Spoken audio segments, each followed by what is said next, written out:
Ассалаумағалейкум Қазақстан, сіздермен Семей телеарнасы Сәлем Семей бағдарламасын бастаймыз. Бүгінгі бағдарлама жүргізушілері мен Азамат Кәлімбек және әріптесім Күлназ Каукен.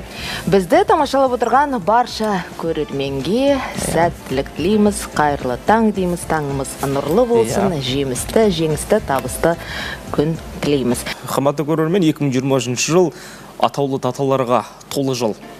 Толығырақ тоқталып өтетін болсақ, биыл даңқты қолбасшы, көрнекті мемлекет қайраткері Сұлтан Бейбарыстың 800 жылдығы. Өнер саласының дамуына өлшеусіз үлес қосқан қазақ даласының ұлт жанды тұлғасы Темірбек Жүргеневтің 125 жылдығы. Және атақты математик, ғалым, профессор Төлеубай Амановтың 100 жылдығы аталып өтіледі. Төлеубай Амановтың Семей қаласындағы нөмір 16 мектепте білім алғанын білеміз. Ғалымның өмірбаяны жайлы арнамызда бейнематериалда жасалған болатын. Назарларыңызға адам уақыт оқиға бағдарламасынан үзінді ұсынамыз.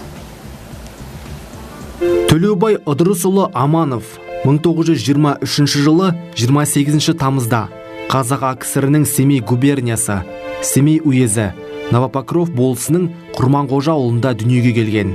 Ғалым, физика-математика ғылымдарының докторы, Қазақ СССР ғалымдар академиясының корреспондент мүшесі, екінші дүниежүзілік соғыс ардагері, профессор. Төлеубай Амановтың саналы өмірі большевиктік коммунистік жүйе дәуірінде өтті. Алаштың ресми бірінші астанасы болған Семей қаласына іргелес Ертіс өзенінің жағалауына жақын орналасқан Құрманғожа ауылында шаруа болған Ыдырыс пен Бақыт Амановтардың отбасында дүниеге келген. Төлеубай Аманов тағдыр қыспағына қарамастан бар ынта-жігермен білімге ұмтылды. Семейдегі қазақ орта мектебін үздік бітіріп, жастайынан қоғамдық жұмыстармен айналысқан. Шахматтан бірнеше дүркін қала чемпион атанған. Поэзияға әуес Төлеубай Амановтың өлеңдері сол кездегі Қазақстан пионері газетінде бірнеше рет жарық көрген. Сондай-ақ Төлеубай Аманов 30-шы жылдардың танымал әндерінің біріне айналған «Три танкиста, три веселых друга» әнінің қазақша аудармасының авторы. Әке-шешесі қарапайым жұмысшы, темір жол қызметкері, шешесі үй шаруасында болған. 3 ағайынды кісі. Қаланың мектебінде оқып бітірген, бірақ тумасынан сол математика ғылымына өте икемді болған. Қазір айтамыз ғой, дарынды деп. 41 жылы оқып жүрген кезінде, ол заманда барлық ер адамдар әскерге шақырылды ғой. Сол себепті ол кісіні Түркменстандағы Шыршық қаласында орталық Азияның әскери округының арнайы әскери курстарына жібереді. О жақтан оралғаннан кейін Алматыдағы, бізде Алматыда жаяу әскер училищесі болған, сонда оқиды. Содан кейін 1943 жылы дәл сол уақытта ең қызу майдан болып жатқан екінші Украина майданындағы 310-шы атқыштар дивизиясына жіберіледі. Бұл дивизия өзінің жұмысы болған енді шабуылдау әрекеттерін Днепрді алудан бастайды. Яғни сол 43 жылғы өзі ең үлкен шайқас, Днепр үшін шайқас болған. Сол шайқасқа Төлеубай атамыз қатысады. Осы шайқастағы ерлігі үшін Төлеубай Аманов пен оның бірқатар жауынгер жолдастары үкіметтік наградаға ұсынылады. Бірақ далалық, одан кейін тыл госпиталіне жіберілген Төлеубай Ыдырысұлы майдан даласында ұшыраспай әскери орденін ала алмай қалады. Елге қайтқаннан кейін қос балдақпен осындағы вокзалдан ағайын туысқандары бәрі тосып алып, содан мен оқимын деп сол бірінші курсын бітіріп кетті ғой. Енді о жаққа баруға шамасын қаншалықты келген білмеймін. Осындағы біздің пединститутқа, мұғалімдер институтының физика-математика факультетіне оқуға түседі. Дарындылығымен көзге түскен Төлеубай Аманов ұстаздық қызметке шақырылады. Сол уақыттан оның ғылыми, педагогикалық өмір жолы басталады. Ұстаздық қызметін ғылыми зерттеуісімен ұштастыра білген Төлеубай Ыдырысұлы көп ұзамай 1949 жылы СССР ғылым академиясының Мәскеудегі Стеклов атындағы математика институтының аспирантурасына түсу мақсатында емтихан тапсырады. Бұл кісінің философиядан білімі өте жоғары болған. Орыс тілі әдебиетін өте жақсы білген. орысша қазақша жазу сызудың бәрін өте жақсы білген. Оның үстіне математикадан өте дарынды болған. Ұстаздық жұмысымен көптеген өзіне шәкірт дайындады. Ол кісі екінші ғалым еді. Ғалым ретінде өзіне 11-ден артық ғылым кандидаттарын қорғатты. Енді сол шәкірттері бар, жалпы әріптестер математиктары бар арқылы ол кісінің тұлға екендігін бүгін қайтыс болғаннан кейін де мойындап. Төлеубай Аманов әлемдік деңгейдегі ең үздік математиктердің қатарына еніп, дүниежүзілік математиктер конгресіне қатысқан ғалым. Қымбатты көрермен, хабарымыздың алғашқы сағатын қазақтан шыққан математик Төлеубай Амановқа арнайтын боламыз. Студиямызда қонақта Төлеубай Аманов атындағы нөмірі 16-шы орта мектептің мектеп директорының тәрбие ісі жөніндегі орынбасары Маржан Даутбекқызы Ашғожина және 11-ші сынып оқушысы Мәди Қайратұлы. Студиямызға қош келдіңіздер. Қош көрдіңіздеріңіз қалай, Маржан апай? Өте жақсы. Маржан ханым, енді мектебіңізге Төлеубай Амановтың есімі қай жылы берілді, содан бастасақ біраз? Енді еңбегімен есімі бүкіл дүние жүзіне әйгілі болған ғалым, профессор, Қазақстан ғылым академиясының корреспондент мүшесі Төлеубай Амановтың есімі біздің мектебімізге 1994 жылы 31 қаңтар күні берілген. Міне сол күннен бастап біздің мектебіміз осы ғалымның атында. Енді ғалымның атындағы мектепте бүгінгі күні өзім ең бірінші жұмыс істеп жүргенімді мақтан етем. Енді бүгінгі күнде біз Төлеубай Амановты біз 100 жыл толғалы отыр. Ал біздің мектебімізге биылғы жылы 100 жыл толып кетті. Осы екі үлкен дата бізге бір-біріменен бірінен кейін бірі келгені бір жақсы нышан. 90 жылдықта мектебімізге 90 жыл болған кезде де Төлеубай Амановқа 90 жыл болып, біз сонда тойлаған болатынбыз. Биыл енді 100 жылдығын тойлауды бастап кеттік. Постмеритойдан кейін ары қарата жұмысты жалғастырып кеттік. Енді жаңа тойлауды бастадық деп жатырсыз. Ғалымның 100 жылдығына арналған жоспарларыңызбен бөліссеңіз, қандай іс-шаралар өткізіледі? Енді бірінші осы қаңтардың 10-нан бастап жоспарымыз бізде бекітілді. Ғасырлық ғұмыр тағылымы деген тақырыппенен жоспар құрдық. Осы жоспарды ең бірінші күндері біз жоспарымызбен лездемен оқушылармен лездемен өткізе отырып жоспарымызбен таныстырып, енді біздің алдағы жоспарымызда жас амановшылардың клубтарының жұмысы, Төлеубай Амановтың бойындағы ізгі қасиеттер, семинар, коучингтер өтеді. Әлем мойындаған қазақ ғалымы деген тақырыпта сынып сағаттары өтеді. Содан кейін пәндік 10 күндіктердің барлығы осы Амановқа арналады. Бүгінгі күні қазіргі осы дүйсенбіден бастап бізде физика, математика 10 күндік өтіп жатыр. Бірден осы Амановқа әрбір іс-шараның барлығы Амановқа арналып отыр. Енді Мәдинің ең сүйікті пәні қайсысы екен? Білейікші. Мен ең сүйікті пәнім ол Қазақстан тарихы мен математика болады. Қазақстан тарихы математика, е? Тамаша. Енді осындай қасиетті шаңырақта оқу сіз үшін мәртебе шығар, е? Бір жағынан. Иә, мен осы Төлеубай Аманов атындағы 16-шы мектептің оқушысы, 11-ші сынып болашақ түлегі Қайратұлы Мәдим. Мен осы мектепте оқыған мақтан етемін. Осындай физика, математика ғылым докторына сондай ғылым тәрбие алып жатқаныма өзім мақтанамын. Енді бірінші сыныптан сол мектептесің ғой, 16-шы мектепте. Бүгінгі күнде уақыт қалай тез 11-ші сыныпқа да аяқ басып отырсың. Енді болашақ мамандығыңды қай саламен байланыстырғың келеді? Дүниежүзі тарихы мен география, мұғалімдікке ұстаздық. Тамаша.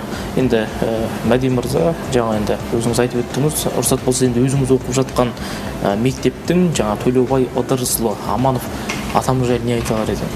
Мен өзім Аманов атам жайлы өзім өнеге тұтатын қасиеттерінің бірі екінші дүниежүзілік соғысқа барып қатысуы. Онда көптеген қиындықтарды көруі, физика, математиканың ғылымы, докторы. Және де сол екінші дүниежүзілік соғыстың батыры деп есептеймін. Соны өнеге тұтамын. Өте дұрыс, иә. Барлық ер азаматтары өнеге тұтатын жағдай бұл. Шынымен де енді елге қос балдақпен оралды деп жаңағы ғалымдар айтып отыр ғой, иә, соған қарамай жаңағы ғылымға, білімге деген ұмтылысы жоғары болған екен Төлеубай атамыздың. Енді жаңа жоспарларыңыз көп, әрине. Оқушыларға насихаттауда, иә. Енді біздерге негізі Амановты насихаттау біздердің үздіксіз жүреді ғой. Өйткені енді өзіміз Аманов мектебі болғандықтан біз бүкіл дүние жүзіне әйгілі ғалымның өмірін, оның жүріп өткен жолын насихаттау бізде ешқашанда тоқтап қалған жоқ. Енді біздің мектебімізде қарап отырсаң, ең құнды нәрсе біз мектептің мұражайы дейміз. Мектептің мұражайында ол тарих. Тарих тағылымындағы ең құнды материалдардың бірі осы Амановтың өзінің бас құжаттарынан бастап, ғылыммен айналысқандағы жазбалары, одан өзі ұстаған шоты, одан кейін қаламы, енді тіпті қызы Нұргүл деген ол кісі ғалым қазір, бізге сонау Алматыдан өзі отырған орындығы мен үстелін пойызбен салып жіберген. Жанар Түлкібаевна барып, соны тосып әкеліп, қазіргі күнде біздің музейімізде бұл өзінің орнын тапты. Бұл бірінші нәрсе. Енді екінші қарап отырсақ, біз Амановтың ұрпақтары өзінің әкелерін дәріптеуге өте көп көмек жасады. Мектебімізде осы Амановтың бюсті қойылды. Оған бүкіл осы өздеріңіз видеороликтен көрдіңіздер. Жолымбетов, Қажи Нұрсұлтановичтің ұрпақтары, бұл кісілердің барлығы келіп соған қатысты. Нәзише ханымна қазір математикадан мықты сабақ беріп жүрген қазіргі танымал осы кісілердің, осы біздің Төлеубай Амановтың шәкірті. Ол кісілер келіп қатысып өздерінің тілектерін айтқан болатын. Ол бюстен қазір қарап отырсақ, мектебіміздің бірінші қабатында орналасып тұр. Әр оқушы өзі бір мақтаныш сезімменен жанынан өтеді. Қай кезде болсын, жаңа қарап отырмын видеодан, соның жанында тұрып, оқушылар фотоға түсіп, жанында тұрып интервью беріп жатқанның өзі үлкен мақтаныш сезім. Үшінші бір нәрсе бізде осы Төлеубай Аманов атындағы ұрпақтары ашып берген атаулы кабинет бар.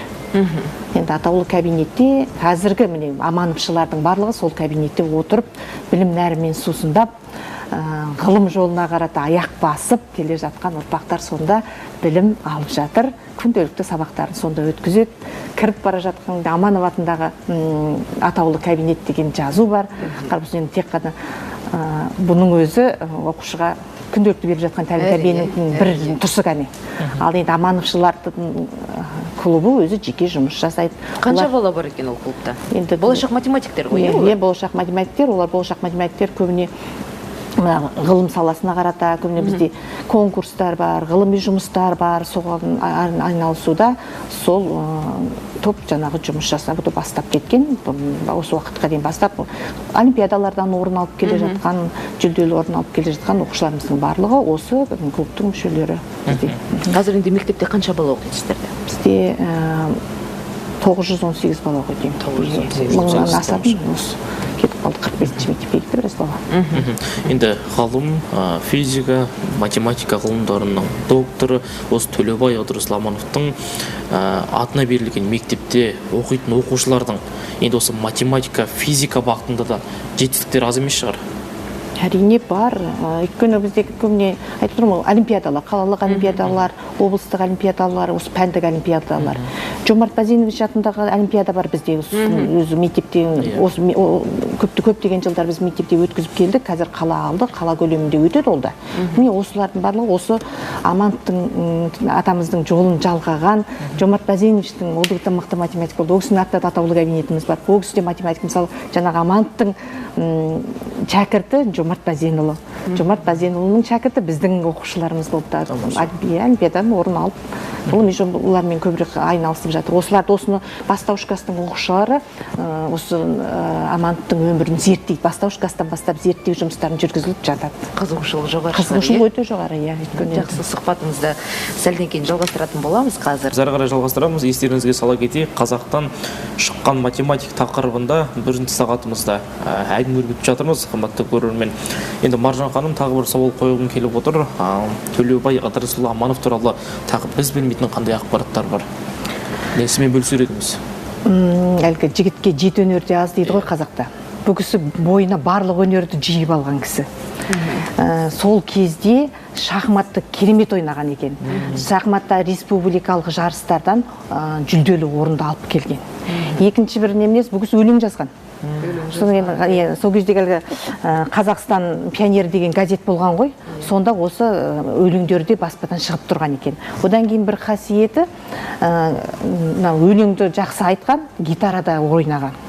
Одан кейін бір қасиетін қарап отырсам, три танкиста, три веселых друга деді ғой, бағана айтты, өлеңін орысшадан қазақшаға аударған кісі. Сонда аудармашы ретінде де біз бұл жерде бір өлең болса да, жаңағы аудармашы ретінде танып білдік. Осындай қасиеттері. Және де екінші бір керемет қасиеті, өзінің студенттеріне керемет қамқор болған. Студенттерінің диссертацияны қорғауына, одан кейінгі өмірінде жұмысқа орналасуына, барлығына қол ұшын беріп отырған. Сондай еңбекқорлыққа деген, адалдыққа, кішіпейілділікке, сондайға өзі сондай адам болғанда, жаңағы өзінен кейін шәкірттерінде осыған тәрбиелеген кісі. Енді ол кісі шынында да ғалым ғой. Соның бүкіл дүниежүзілік конгресске, математиктердің конгрессіне қатысқанда, Швейцарияда да қатысқан, одан кейін ақш-та, содан кейін Москвада қатысқан. Енді ол кезде ойлаңыз, мұндай жерлерде қатысқан ғалым қазақтан біреу ғана болған дейсім айтамын. Осы Төлеубай Ыдырысұлы Аманов болған. Ол кісі салыстыру және жалғастыру теоремасы жайында өзінің жұмысын қорғаған. Кейіннен Аманов кеңістігін ашқан. Аманов кеңістігі деген біздің мектебімізде тұр. Сол кеңістікті біз жазып бірінші этажға формуласын қойып қойғанбыз. Енді бұл кісінің еңбегі әсіресе мына математика саласында функциялар теориясы мен функционалдық анализ және дифференциалдық теңдеулер бар ғой. Осы тақырыптағы еңбектері ұшан теңіз. Қазіргі күнге дейінгі Гүлназия ханалардың қолданып отырғаны, ол кісілердің осы Амановтың беріп кеткен әдістемесі барлығын қолданып отыр деп ойлаймын. Енді осындай сан қырлы тұлғаның жаңағы жеке заттары музейлеріңізде тұрғандығы, жаңа өзіңізде айтып өттіңіз, бастауыш сынып оқушылары келіп қарап, жаңағы қызығушылық танып жатыр деп ерекше бір әсер алатын шығар, осы орындықта жаңағы Төлеубай атамыз отырған деген сияқты, осы үстелде жұмыс жасаған. Әрине. Музейге, мұражайға кіргеннен бастап біз өзі музей мұражайда қалай жүру, қалай экспонаттар қарау деген. Сонда Амановқа келген кезде көздері жанып кетеді. Ол кісінің үлкен суреті қойылған, орындығы тұр, жаңағы. Екінші жағынан біздің мына оқушыларымызды Мәди де біледі ғой. Мәди өзі айтуға да болушы еді. Жаңағы біздің мектебімізде гимн бар. Сол гимнде де мысалы Амановпен ат естіліп алысқа танымал болған деп кәдімгідей мақтанышпен айтады ғой, ана гимнді балаларымыздың барлығы. Сондай осы да біздің ерекше жұмыстарымыздың бірі. Енді бұл ары қарата жалғасын тауып келе жатыр, әлі де жалғасын табады деп ойлаймын. Бұл жұмыс биылғы жыл біз үшін ерекше жыл. 100 жылдығына келгенде бұл кісіні осы жас ұрпаққа танытуда біз аянбай еңбек ететінімізге сенімдімін. Тамаша, енді сіздерді осындай атаулы күнмен шын жүректен құттықтаймыз. Жұмыстарыңызға сәттілік, істеріңізге береке берсін. Арнайы уақыттарыңызды бөліп, арнамызға келіп сұхбат беріп жатқандарыңызға алғысымызды білдіреміз. Таңғы сіздердің тілектеріңіз болса, біздің көрермендерімізге айтар. Маржан ханым, мархабат. Енді құрметті Семей тұрғындары, Семей қаласына келген қонақтар, Абай облысының қонақтары десем де болады. Абай облысының тұрғындары, сіздерге әр қашанда, әр күндеріңіз, әр сағаттарыңыз сәттілікке толы болсын дегім келеді. Жас ұрпақты тәрбиелеуде біз әр қашанда тарихымызды ұмытпай, тарихымызды таныта білуге тәрбиелесек деп ата-аналарға да жалпы қоғамдағы әрбір қоғамның мүшесіне айтқым келеді. Біз еш уақытта осы бала тәрбиесіне келгенде, ұрпақ тәрбиесіне келгенде бейжай қарамасақ дегім келеді. Таңғы астарыңыз, таңғы күндеріңіз сәтті өтсін.